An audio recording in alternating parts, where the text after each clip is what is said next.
कोई भी एक भी रंगदारी मांगने के लिए कोई अपराधी रंगदारी मांग सकता है क्या इस प्रदेश में? सरस्वती पूजा का 5 रुपए का कोई जबरदस्ती किसी व्यापारी से चंदा काट सकता है क्या इस प्रदेश में? What is law and order? आप बोल रहे हैं लॉ एंड ऑर्डर खराब हो गया। किन परिस्थितियों का बिहार आपने छोड़ा था आपके माता पिता ने इस प्रदेश में? 118 नरसंहार का क्या बिहार था? क्या पर कैपिटा इनकम था?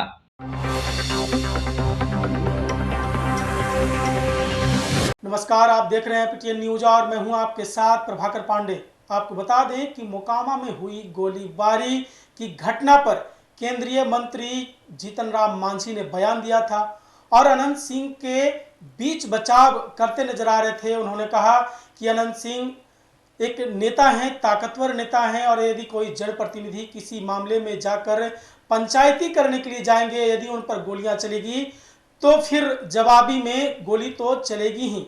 अब उस बयान के बाद बिहार सरकार के मंत्री अशोक चौधरी भी सपोर्ट करते नजर आए। उन्होंने क्या कुछ कहा है, पहले आपको मैं वो बयान सुनाता हूं। It is not a matter of member of parliament, MLA और minister. It is a matter of आप किस परिस्थिति में वहां गए। आपका वहां पे भाई का जमीन है, स्कूल है, जिसके चारों तरफ आप रेती जमीन पर बस लगाते हैं। तो लोगों को जिनकी रेती जमीन है, जिनका खेत में अनाज लगा हुआ है, उनको समस्या है। वो बार बार समस्या उठा रहे हैं और आप खुद चले गए बीइंग ए एमपी। आपको थाने को इन्फॉर्म करना चाहिए था, किसी को इन्फॉर्म करके जाना चाहिए। तो naturally it is a personal interest. कोई पब्लिक आंदोलित होकर के और कोई एमपी को उनकी योजना के लिए नहीं किया। वो एक व्यक्तिगत मामला था जिस जमीन के डिस्प्यूट को लेकर ये घटना घटी है। लेकिन फिर इसको इस रूप में क्यों दलित नाम देकर ये तो ये तो एक परसेप्शन क्रिएट करने का है ना। आप विपक्ष से एक्सपेक्ट नहीं करते हैं ना कि विपक्ष बहुत अच्छी बात हमारे बारे में कहेगा। तो वो कह रहे हैं कि एक एमपी हैं और एक दलित हैं, बट भाई डिस्प्यूट क्या था? जब वहाँ पर इतने लंबे समय से आपके भाई ने स्कूल खोला हुआ है और आप स्कूल के बगल की जितनी ज़मीनें हैं उस पर आप अपना बस चला रखा है, तो भाई if I am a minister, if you are an MLA, do doesn't have a right to park your vehicle on somebody else land when you are doing a business. Sir, ये लॉ एंड ऑर्डर के दायरे में नहीं आता है। Law and order के दायरे में तो आता ही है, लेकिन है कि जब झंझट लंबे समय से चल रहा है और आप मेंबर ऑफ पार्लियामेंट होकर झंझट करने जा रहे हैं, तो नेचुरली दोनों तरफ से झंझट होगा। तो नोबडी विल सी कि हु इज एमपी और who is an MLA, who belongs to which cast.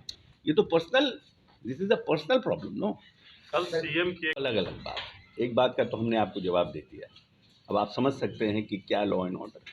हम एमपी नहीं रहे, हम कुछ भी रहे, लेकिन हम किसी आदमी के जमीन पर जाकर झंझट करेंगे तो naturally he will react because he has to save his land. एक तो वो मामला है, और दूसरा जो मामला था उस पर हम पहले ही कह चुके हैं। एज ए जनप्रतिनिधि वो गए वहाँ, किसी गरीब आदमी के यहाँ कोई ताला लगा देगा और बार बार वो गए वहाँ कोई गोली चला दे, आत्मरक्षा गोली चलाया। बिहार में लॉ एंड ऑर्डर ठीक है? बिल्कुल लॉ एंड ऑर्डर का कहीं कोई एक आज आप बताइए ना, ये जो लोग लॉ एंड ऑर्डर पर प्रश्न उठा रहे हैं, एक भी डॉक्टर था बिहार में? कितने डॉक्टर का अपहरण हुआ था? लोग भूल गए कि किन परिस्थितियों का बिहार था? कितने राइफल गाड़ियों से निकला रहता था खिड़की के बाहर? एक भी आप बिहार में बता दीजिए कि कोई राइफल निकाल करके घूमता हो? क्या है law and order? What is law and order? How can you explain law and order?